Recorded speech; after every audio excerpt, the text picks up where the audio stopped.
우리가 일생을 살아가면서 중요하게 생각해야 될 부분들이 여러 가지 있겠습니다만 그 중에 중요한 것 한 가지가 뭔가 하면요, 친구를 잘 사귀는 겁니다. 좋은 친구를 가지는 것, 굉장히 중요하다는 거예요. 내게 좋은 친구가 참 여럿이 있으면은 나도 좋은 사람이 될 확률이 높습니다. 반면에 나쁜 친구들과 사귀고 그들과 함께 어울린다면 나도 그들과 같이 될 확률이 높을 수밖에 없다는 거죠. 인간 생애의 사계절이라는 책을 쓴 레베슨이라는 사람이 그의 책에서 이런 말을 했어요. 성공한 사람의 특징을 세 가지로 말을 하고 있는데요. 첫째는 비전이 분명한 사람, 꿈이 분명한 사람이 성공할 가능성이 있다. 두 번째는 그 꿈으로 잘 인도해 줄 좋은 스승을 가진 사람이 성공할 수 있다. 그리고 마지막으로 세 번째가 좋은 친구가 있는 사람이다. 이렇게 말을 했습니다. 그런데 그 세 가지 중에 가장 영향력이 큰 특징이 바로 세 번째 특징, 좋은 친구라는 거예요. 좋은 친구를 두는 것, 이것이 굉장히 중요하다는 겁니다. 그렇습니다. 깊이 사귀고 긴밀한 관계를 유지하면서 내 꿈을 함께 나누고 그 꿈을 위해서 함께 협력할 수 있는 그런 좋은 친구를 가진다는 것은 아주 중요한 거죠. 꿈과 비전도 중요하고 그리고 좋은 스승도 중요하지만 그러나 그런 좋은 영향력도 친구 따라서 변해버린다는 거예요. 친구 잘못 사귀면은 아무리 꿈이 있고 스승이 좋아도 이 친구 따라 간다는 거예요. 친구 따라 강남 간다. 뭐 그런 말 하지 않습니까? 한 마을에 동문수학을 한 두 사람이 있었다고 해요. 두 사람은 친구예요. 친한 친구입니다. 근데 똑같이 열심히 공부했지만은 한 사람은 과거에 급제를 해서 이렇게 좋은 자리에 앉게 되었고 또 한 사람은 과거에 급제는커녕 아무 직업이 없어서 점점 더 가난하게 살아가게 된 거예요. 너무 가난했던 이 사람이 너무 힘이 들어서 이제 자존심 다 내려놓고 그 친구에게 가서 도움을 요청하게 되었다는 겁니다. 그런데 그렇게 찾아온 친구에게 그래 참 잘 왔다. 내가 도와줄게. 이렇게 했다면 얼마나 좋았겠습니까? 그런데 그렇게 하지 않고 문전박대를 했다는 겁니다. 너 같은 친구는 더 이상 내 친구가 아니다. 이러면서 하인을 시켜서 쫓아버리더라는 겁니다. 그동안 친구로 함께했던 그 모든 시간들이 다 가짜였단 말인가. 너무나 서운하고 너무나 분해서 그래서 좋다. 반드시 나도 과거에 급질해서 네게 복수해주마. 이렇게 생각하고는 그 길로 독한 마음을 품고 산속으로 들어가서 이제 공부를 시작했다는 겁니다. 그래서 힘들어 좀 쉬고 싶을 때도 그 친구를 생각하면 한이 맺혀서 쉴 수가 없어요. 그래서 열심히 공부를 한 거예요. 꼭 장원급제해서 내가 복수하겠다. 이렇게 열심히 공부한 이 친구가 이제 과거에 응시를 하게 됩니다. 당당히 바로 그가 장원급제를 하여서 금이환영을 하게 됩니다. 그런데 이게 웬일입니까? 과거에 급제해서 집에 돌아왔는데 자기 부인과 이 자녀들이 그 원수 같은 친구와 함께 서 있는 거예요. 피가 거꾸로 솟습니다. 세상에 어떻게 저런 못된 놈이 있단 말인가? 내가 도움을 요청할 때는 문전박대해놓고 내가 없을 때 무슨 짓을 했기에 이제는 내 부인과 내 자녀까지 저렇게 빼앗았단 말인가? 기가 막혀서 넋을 잃고 바라보고 있는데 그 친구가 껄껄 웃으면서 다가와서 이렇게 말을 합니다. 정말 축하하네 친구야. 나는 잘 돼서 벼슬에 올랐는데 자네는 자꾸 떨어져서 가난하게 사는 모습을 볼 때 내 마음이 찢어지는 것 같았네. 그래서 내가 자네를 문전박대해서 독한 마음으로 공부 좀 하라고. 그래서 내가 그렇게 했던 거네. 옆에 있던 아내가 이렇게 말합니다. 여보 정말 고생하셨어요. 그동안 당신이 없는 동안에 이 친구분이 우리 가족을 잘 보살펴 주었어요. 이러면서 아이들과 함께 품에 안깁니다. 이런 친구가 바로 좋은 친구 아닐까요? 오늘 당장 그 친구에게 먹을 좀 줘서 보낼 수 있습니다. 그러나 정말 그 친구에게 필요한 것이 무엇인지 그 친구가 가야 할 길까지 생각해 주는 그 친구, 이런 친구를 가리켜서 좋은 친구라고 할 수 있지 않겠느냐라는 겁니다. 그런데 여러분, 세상에 이런 친구를 가진 사람이 몇 명이나 될까요? 예, 좋은 친구 있을 수 있겠죠. 그러나 우리는 모두가 다 연약한 사람들이에요. 그래서 좋은 친구로 계속 남아있기를 원하지만 세상이 그렇게 버려주지를 않는다는 거예요. 정말 친한 친구라서 서로 돕자고 함께 살아가자고 이렇게 해서 사업을 같이 시작을 했는데 어떻게 그 친구가 다른 사람도 아닌 그 친구가 나를 속일 수 있단 말인가? 어떻게 나를 속이고 사기치고 도망칠 수 있단 말인가? 어떻게 그 친구가 이런 일 때문에 한순간에 인생을 망치고 원한에 사로잡혀 사는 사람들이 한두 사람이 아니지 않습니까, 여러분? 그런데 그 친구 입장에서 보면 또 할 말이 있어요. 내가 오죽했으면 그랬겠습니까? 그 친구는 내게 형제 같은 친구입니다. 그런 친구를 배신할 수밖에 없었던 저 자신이 너무 밉고 부끄럽습니다. 차라리 죽고 싶었지만 죽지도 못하고 이렇게 되고 말았습니다. 그러나 언젠가는 내가 꼭 갚을 겁니다. 이게 인간인 거예요. 사랑하는 성도 여러분, 그런데요, 성경 말씀 가운데 기가 막힌 말씀이 있습니다. 이사야 41장 8절에 이렇게 말씀하고 있는 거예요. 나의 종 너 이스라엘아, 내가 택한 야곱아, 나의 벗 아브라함의 자손아. 전능하신 하나님께서 아브라함을 가리켜 이렇게 부르시고 계시다는, 나의 벗 아브라함의 자손아, 나의 친구 아브라함. 여러분, 나의 벗 아브라함의 자손아 이렇게 부르시는데 아브라함의 자손이 누굽니까? 우리 그리스도인들이 바로 아브라함의 자손들 아닙니까? 너희가 그리스도의 것이면 곧 아브라함의 자손이요 약속대로 유업을 이을 자니라. 하나님께서 저와 여러분을 향해서 나의 벗 아브라함의 자손들아, 나의 친구 아브라함의 자손들아 이렇게 지금 부르고 계시다는 거예요. 어떻게 전능하시고 거룩하신 하나님께서 우리의 친구가 되어주실 수 있단 말입니까? 어떻게 이런 일이 가능할 수 있겠느냐라는 거예요. 그러나 여러분, 이 말씀은 우리가 하나님과 친구가 되어서 소위 이 경상도 말로 니네 도리 하라 뭐 이런 말씀이 아닌 거예요. 하나님 편에서 우리를 친구와 같이 가까이 대해주시겠다라는 하나님의 마음의 표현인 거예요. 세상에서 사람 친구도 진정한 친구는 과거에 낙방한 친구에게 모욕을 주어서라도 분발하게 만든 그런 참된 친구가 있거든 하물며 하나님이시겠느냐라는 거예요. 그래서 때로는 이해할 수 없는 고난을 허락하시기도 합니다. 너무 힘들어 죽겠다고 아우성을 치는데도 하나님은 가만히 계신 것 같을 때가 있습니다. 그분은 우리의 진정한 친구이시기 때문에. 하나님은 아브라함을 나의 벗, 나의 친구라고 하십니다.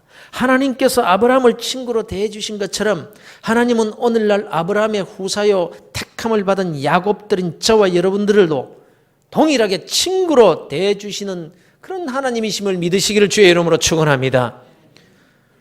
교회 역사를 볼 때에 북미와 남미를 비교해서 이렇게 얘기를 합니다. 영국의 청교도들 가운데서, 유럽의 청교도들 가운데서 북쪽으로 간 사람들과 남쪽으로 간 사람들이 있습니다. 메이플라워 호를 타고 지금의 북쪽으로 간 사람들은 우리가 추수감사절 때문에 추수감사절 때마다 너무나 많은 얘기를 해서 익히 잘 알고 있습니다. 그런데 비슷한 시기에 메스트 호를 타고 남미 쪽으로 간 사람들이 있어요. 그런데 그 두 곳으로 간 사람들은 똑같은 청교도들이고 신앙생활을 한다고 했던 사람들인데 이 두 배에 탔던 사람들이 그곳으로 가는 동기는 전혀 달랐어요. 남미로 간 사람들은 새로운 대륙에 가서 돈을 많이 벌어서 잘 먹고 잘 살아보겠다는 것이 목적이었습니다.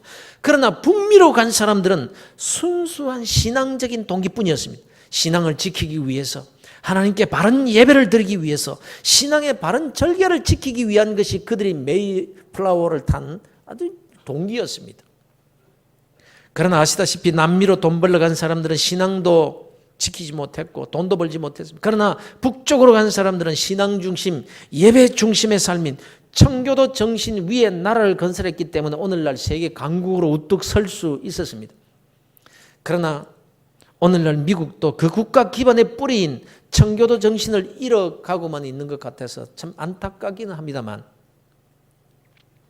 근데 꼭 같은 신앙인이지만 그 삶의 목적과 가치관에서 하나님을 가까이 하는 태도인가 아니면 세상을 가까이 하는 태도인가에 따라서 그 삶의 결과는 엄청나게 차이가 난다는 것입니다. 다시 말씀드리면 하나님은 예수 믿어 구원받은 그리스도인들을 아브라함의 후사로 대하십니다.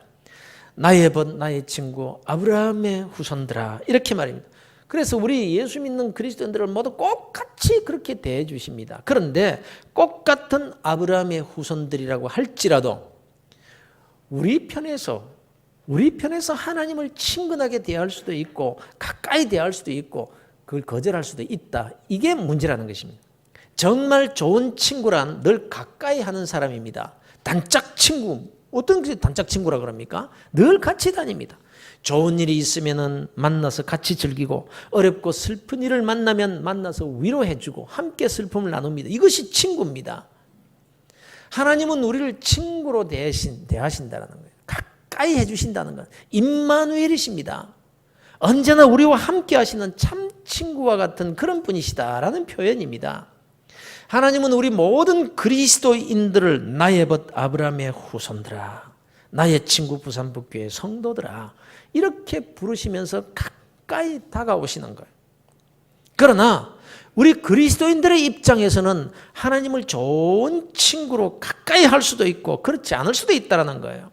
꼭 같은 아브라함의 후손인 그리스도인들이지만 인생을 항해할 때 메이플라워 호를 타는 목적으로 항해하는 그리스도인들이 있고 메스토호를 타는 목적으로 인생의 항해를 하는 그리스도인들이 있다는 거예요. 꼭 같은 그리스도인들이라도. 창세기에 나오는 아브라함과 그의 조카 롯은 외면적으로 볼 때 매우 흡사합니다. 두 사람 모두 고향을 버리고 낯선 외국 땅으로 나온 사람들입니다. 또 도시 생활에서 반유목민 생활로 바뀌었고 동일한 하나님을 믿는 사람이었습니다. 그리고 성경에서 이 두 사람을 똑같이 의로운 자라고 그렇게 기록하고 있다는 거예요. 창세기 15장 6절에 보면 아브라함이 여호와를 믿으니 여호와께서 이를 그의 의로 여기시고 하나님이 아브라함을 의롭다라고 그렇게 말씀하십니다. 그런데 베드로후서 2장 8절에 보면 무법한 자들의 음란한 행실로 말미암아 고통당하는 의로운 롯을 건지셨으니 이는 이 의인이 그들 중에 거하여 날마다 저 불법한 행실을 보고 들으므로 그 의로운 심령이 상함이라 이렇게 기록하고 있어요. 그래서 성경은 롯을 가리켜서 의로운 롯이라고 이렇게 말씀하고 있는 거예요. 오늘날로 말하자면 두 사람 다 예수 믿고 예수 그리스도의 보혈의 은혜로 의롭게 된 그리스도인들이다 이 말이에요. 두 사람 다. 그렇지만 이들의 삶의 가치관과 방향은 달랐습니다. 아브라함은 메이플라워를 탔고 롯은 메스토를 탑니다. 아브라함은 하나님과 동행하기를 원했고 롯은 세상과 동행하기를 원합니다. 아니 친구하자고 찾아오시는 그 하나님을 아브라함은 받아들였고 롯은 세상을 친구로 삼습니다. 아브라함은 하나님의 친구였고 롯은 세상의 친구였습니다. 아브라함은 하나님을 좋은 친구로 믿고 받아들였습니다. 과거에 낙방한 친구에게 모욕을 주어서라도 분발하게 만든 좋은 친구와 같은 그런 친구로 받아들였다. 이해할 수 없는 현실과 고난 앞에서도 하나님의 선하신 뜻을 믿고 나의 벗 아브라함아 나의 친구 아브라함이라고 사시는 그 하나님과 동행하기로 작정하고 선택합니다. 그러나 롯은 하나님을 좋은 친구로 받아들이지 않습니다. 바로 그 사실이 본문에 분명하게 나타나고 있는 것입니다. 아브라함과 롯은 물질이 아주 풍부했습니다. 많은 양떼를 가졌습니다. 그래서 양을 키울 풀과 목장과 물이 부족해졌을 때부터 문제가 생기게 되는 거예요. 그래서 이 물질이라고 하는 것은요, 없을 때도 문제지만 너무 많아질 때도 문제가 됩니다. 그러니 여러분 너무 욕심 많이 부리지 마시기를 바랍니다. 언제나 과한 욕심이 과욕이 죄를 부르는 거예요. 그러면요 감사가 안 돼요. 감사가 안 되면 만족이 안 돼요. 만족이 안 되면 그 인생을 불행하게 살게 되는 거예요. 소유에 관계없이. 그래서 잠언 30장에 보면 나를 가난하게도 마옵시고 부하게도 마옵시고 오직 필요한 양식으로 나를 먹이시옵소서. 혹 내가 배불러서 하나님을 모른다 여호와가 누구냐 할까 하오며 혹 내가 가난하여 도둑질하고 내 하나님의 이름을 욕되게 할까 두려워함이니이다. 그래서 가난하게도 마옵시고 너무 부하게도 마시옵소서. 이렇게 말씀하고 있는 거예요. 아무튼 아브라함의 양을 기르는 목자들과 롯의 양을 기르는 목자들 사이에서 이 초장과 이 물 때문에 다툼이 자꾸 일어나는 거예요. 다툼이 자꾸 일어나는 거예요. 그래서 이웃 사람들에게 좋지 않은 인상을 줄 정도로 그 옆에 있던 가난한 사람들에게 좋지 않은 인상을 줄 정도로 자주 이렇게 다투게 되는 겁니다. 그래서 우리 다투게 하지 말자. 덕이 안 된다. 다투게 하지 말자. 가난한 사람들이 지금 보고 있지 않느냐. 사실 오늘날도 이것이 문제가 되고 있는 겁니다, 여러분. 이 세상은 어디로 가든지 분쟁이 있기 마련입니다. 그런데 사실 세상 사람들이 교회와 성도들을 보고 있는 거예요. 특히 문제가 생겼을 때 교회는 어떻게 해결하는지를 보는 겁니다. 그런데 오늘날 교회가 세상 사람들에게 이런 면에서 어떤 메시지를 주고 있다고 생각하십니까? 정말 부끄러울 따름입니다. 하나님의 벗, 하나님의 친구였던 아브라함의 모습에서 우리가 배워야 합니다. 우리가 바로 아브라함의 후사들이기 때문에, 우리가 바로 하나님의 벗, 하나님의 친구 아브라함의 후사들이기 때문에 아브라함에게 배워야 되는 거예요. 분쟁이 생겼을 때 아브라함은 문제 해결을 위해서 롯에게 이렇게 제의를 합니다. 아브라함이 롯에게 이르되 우리는 한 친족이라 나나 너나 내 목자나 네 목자나 서로 다투게 하지 말자. 내 앞에 온 땅이 있지 아니하냐. 나를 떠나가라. 내가 좌하면 나는 우하고 내가 우하면 나는 좌하리라. 바로 이때 세상을 친구 삼은 롯은 어떻게 해결합니까? 친구로 찾아와 주신 하나님을 의지하지 않습니다. 눈앞의 현실 그 자체만 봅니다. 눈에 보이지 않는 하나님의 은혜보다도 기름진 땅, 요단 지역과 소알까지 넉넉한 물이 있는 그 땅을 봅니다. 그리고 소돔과 고모라의 쾌락주의적인 화려함에 마음을 둡니다. 그런데요, 왜 롯이 자신이 살 집으로 그 소돔성을 택했겠습니까? 이에 롯이 눈을 들어 요단 지역을 바라본 적 소알까지 온 땅에 물이 넉넉하니 여호와께서 소돔과 고모라를 멸하시기 전이었으므로 여호와의 동산 같고 애굽 땅과 같았더라. 소돔과 고모라, 그 죄악의 땅. 왜 그리를 롯이 갔다고 생각하세요?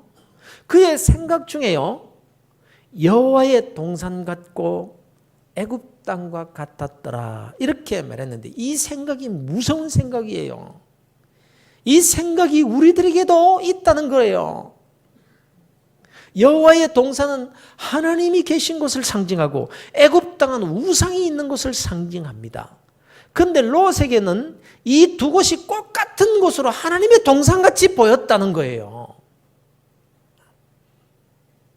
물이 넉넉한 푸른 초장과 화려함과 쾌락적인 환경이면 다 축복인 줄로 생각하는 오늘날의 그리스도인들과 같은 거예요. 이게 누굽니까? 롯의 얘기입니다. 롯이 누굽니까? 하나님을 믿는 사람 롯, 신앙생활 잘하고 있는 오늘날의 아브라함의 후손들인 그리스도인들의 얘기라는 말이에요. 의롭다고 인정받은, 예수 믿어서 의롭다고 인정받은 롯, 그리스도인들, 우리의 얘기라는 말이에요. 사랑하는 성도 여러분, 여러분 모두가 다 하나님께서 약속해 주신 모든 분복을 받아 누리며 살게 되기를 주의 이름으로 축원합니다. 그런데 만일 환경이 너무 부요하고 풍족한 그것 때문에 하나님을 멀리하고 롯과 같이 하나님의 벗된 삶을 떠나 소돔으로 갈 바에야 차라리 가난한 것이 낫습니다. 가난한 것이 낫습니다. 풍족함 때문에 신앙을 잃어버린다면 그 풍족함은 더 이상 축복이 아니기 때문에 그래요. 하나님, 나를 가난하게도 마옵시고 부하게도 마옵소서. 내가 배부르고 풍족해서 하나님을 떠나 살게 하지도 마시고 가난하고 없어서 하나님의 이름을 욕되게 하는 삶을 살게도 마옵소서. 매일매일 있는 것에 감사하며 주님과 동행하는 그런 삶을 살면서 내게 주신 그것으로 누리며 행복하게 살게 하여 주시옵소서. 이런 기도 하십니까? 이런 기도 하기 싫으십니까? 기어코 많이 가져야만 되겠습니까? 대답 좀 해보세요. 목사님이 뭐라 그러든 말든 나는 부자가 돼야만 됩니다. 여러분, 남보다 많이 가졌다는 것을 두고 축복이라고 생각하지 마시기 바랍니다. 여러분의 소유가 얼마이건 그것에 대해서 감사하며 누리는 삶을 귀하게 여기는 성도들이 되시기를 주의 이름으로 축원합니다. 롯과 그의 가족은요, 하나님의 벗으로 살기를 포기하고 세상의 화려함과 물질적인 축복을 벗으로 택하고 소돔으로 떠납니다. 그러나 성경은 그 소돔을 이렇게 평가합니다. 소돔 사람은 여호와 앞에 악하며 큰 죄인이었더라. 실상 소돔성은 죄악의 도성이고 심판받을 곳이면 그곳에 들어가면요, 그곳에 영향을 받을 수밖에 없고 죄 지을 수밖에 없는 삶을 살 수밖에 없어요. 그런데 롯의 눈에는 여호와의 동산같이 보였다는 거예요. 그래서 그리로 간 거예요. 벨기에 여왕이 공산국가 폴란드를 방문했을 때의 얘기입니다. 이 여왕이 교회에서 예배를 드릴 때에 그를 이렇게 안내하고 돌보는 공산당 간부가 같이 앉아서 끝까지 예배를 잘 드리고 여왕을 잘 이렇게 대접을 했습니다. 여왕이 예배가 다 끝난 후에 그에게 이렇게 물었다는 거예요. 당신도 하나님을 믿습니까? 그랬더니 그 공산당 간부가 이렇게 대답하더랍니다. 예, 제가 머리로는 믿지만 몸으로는 그렇게 살지 못하고 있습니다. 또 물었습니다. 그러면 당신은 공산당원인데 공산주의는 믿습니까? 그가 대답하기를 공산주의를 머리로는 믿지 않지만 몸으로는 실천하고 있습니다. 이렇게 대답하더랍니다. 어디에 소속되어 사는가 하는 점은 그 삶에 영향을 줄 수밖에 없다라는 겁니다. 예수를 믿고 구원을 받았지만 어울려 다니는 친구들이 세상 쪽이고 소돔과 고모라 같은 곳이면 하나님을 머리로는 믿지만 몸으로는 실천하지 못하고, 불신앙의 삶을 머리로는 믿지 않지만 삶으로는 불신앙의 삶을 살아갈 수 있다는 거예요. 누구와 많이 사귀는가, 어느 곳에 내가 발을 딛고 사는가, 굉장히 중요한 거예요. 아브라함이라고 눈이 없었겠습니까? 어디가 좋은 땅이며 어디가 물이 넉넉하고 어느 쪽을 선택하는 것이 현명한지를 몰랐겠습니까? 그러나 내가 좋은 쪽을 먼저 택하라. 내가 버리는 쪽을 내가 택하리라. 롯은 현명한 쪽을 택합니다. 그래서 물이 넉넉한 요단지역 여호와의 동산 같고 애굽 땅과 같이 풍요롭게 보이는 그쪽을 택해서 떠나버립니다. 그런데 여러분, 우리가 인간적으로 생각해 보십시다. 아브라함이 얼마나 허전했겠습니까? 내가 왜 이 바보 같은 짓을 하고 있는 거지? 갈등이 없었을까요? 그도 인간인데. 바로 그때 하나님이 아브라함을 찾아오십니다. 나의 친구야 하면서 하나님이 찾아오셔서 롯이 아브라함을 떠난 후에 여호와께서 아브라함에게 이르시되 너는 눈을 들어 너 있는 곳에서 북쪽과 남쪽 그리고 동쪽과 서쪽을 바라보라. 이렇게 말씀하십니다. 하나님이 지금 바라보라고 하신 그 땅이 어떤 땅입니까? 롯이 버리고 간 땅입니다. 별 볼 일 없는 땅이었습니다. 적어도 롯이 볼 때 물도 넉넉지 못했고 초장도 풍요롭지 못한 장래를 걸고 투자할 만한 곳이 아니었던 겁니다. 그런데 하나님은 보이는 땅을 내가 너와 네 자손에게 주리니 영원히 이르리라. 이렇게 말씀합니다. 하나님은 이 아브라함의 눈에 보이는 땅, 별 볼 일 없는 땅, 롯이 버리고 가는 그 땅을 아브라함과 그의 자손들에게 약속의 땅으로 주시겠다는 거예요. 약속의 땅. 이게 어떤 땅입니까? 약속의 땅이. 여러분 무슨 의미인지를 이해하시겠습니까? 하나님께서 이스라엘 백성들에게 약속의 땅을 가리켜서 어떻게 말씀하시는가 하면 아름답고 광대한 땅, 젖과 꿀이 흐르는 땅이라고 했습니다. 내가 너희를 젖과 꿀이 흐르는 땅으로 인도하리라. 약속의 땅이 그런 땅입니다. 그런데 그 땅이 롯이 버리고 간 땅, 이 형편없는 땅, 이게 약속의 땅이란 말입니까? 그게 어찌 젖과 꿀이 흐르는 땅이란 말입니까? 그런 거로 젖과 꿀이 흐르는 아름다운 땅이라는 것은요, 눈에 보이는 땅이 아닌 거예요. 이스라엘에 전해져 내려오는 전설과 같은 얘기가 있습니다. 하나님이 땅을 다 만드신 후에 천사를 시켜서 돌을 이 세상에 골고루 다 뿌리고 오너라 이렇게 명령을 하셨더랍니다. 그래서 천사가 그 명령을 받고 봉지 2개에다가 돌을 딱 이렇게 담아가지고 탁 날아다니면서 이제 전 세계에 돌을 골고루 뿌리고 있는 중입니다. 그런데 지금 저 중동 땅 이스라엘 위를 날아가다가 이 아차 실수해가지고 이 천사가 그 봉지 하나를 툭 떨어뜨려 버렸다 이거예요. 그래서 세상에 뿌릴 돌의 절반이 바로 그 팔레스틴 땅에 다 뿌려졌다. 그런 얘기입니다. 무슨 말이냐면 그 땅이 그만큼 척박한 땅이라는 의미의 그런 풍자입니다. 쓸모없는 땅. 그러면 어떻게 그 땅을 가리켜서 젖과 꿀이 흐르는 아름다운 땅이라고 할 수 있느냐라는 거예요. 왜 하나님께서 그런 땅을 축복의 땅이라고 하는 겁니까? 하나님의 축복은요, 하나님의 축복의 땅은요, 눈에 보이는 땅과 눈에 보이는 부요함이 아니라 하나님이 함께 하시는 곳, 하나님께서 벗이 되어 주셔서 함께 해주시는 곳이 바로 젖과 꿀이 흐르는 땅이요, 약속의 땅이라는 그 말씀입니다. 여러분 가진 소유가 작습니까? 환경이 롯이 버리고 가버린 척박한 땅과 같습니까?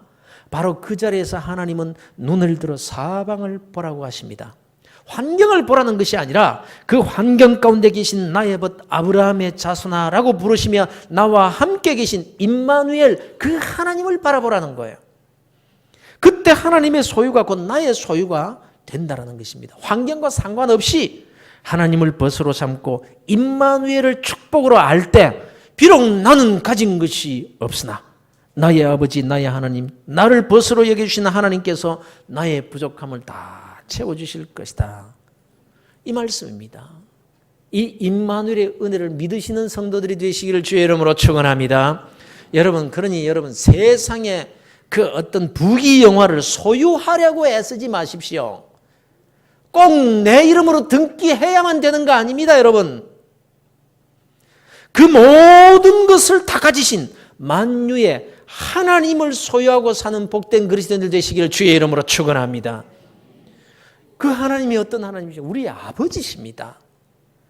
그러나 또한 하나님은 우리의 벗이 되어주시는 분이심을 잊지 마시기를 바랍니다. 이스라엘을 향해서 나의 벗 아브라함의 자손아 이렇게 말씀하신 하나님께서 이어서 이렇게 말씀하십니다. 내가 땅 끝에서부터 너를 붙들며 땅 모퉁이에서부터 너를 부르고 내게 이르기를 너는 나의 종이라. 내가 너를 택하고 싫어하여 버리지 아니하였다 하였노라. 두려워하지 말라. 내가 너와 함께 함이라. 놀라지 말라. 나는 내 하나님이 됨이라. 내가 너를 굳세게 하리라. 참으로 너를 도와주리라. 참으로 나의 의로운 오른손으로 너를 붙들리라. 이렇게 말씀하셨습니다. 하나님께서 벗에게 주시는 말씀입니다. 다만 롯과 같이 하나님의 벗되기를 거절하고 눈에 보이는 환경을 쫓아 사는 그리스도인이 있고, 아브라함과 같이 환경에 상관없이 하나님을 벗으로 신뢰하고 가까이 하는 그리스도인이 있을 뿐임을 기억하시기를 바랍니다. 아브라함과 같이 주님만 나와 함께 하시면 만족합니다. 주님이 나의 모든 것입니다. 주님은 만유의 주이십니다. 그래서 나는 부족함이 없습니다. 이렇게 고백할 수 있는 믿음의 사람들이 다 되시기를 우리 주 예수 그리스도 이름으로 축원합니다.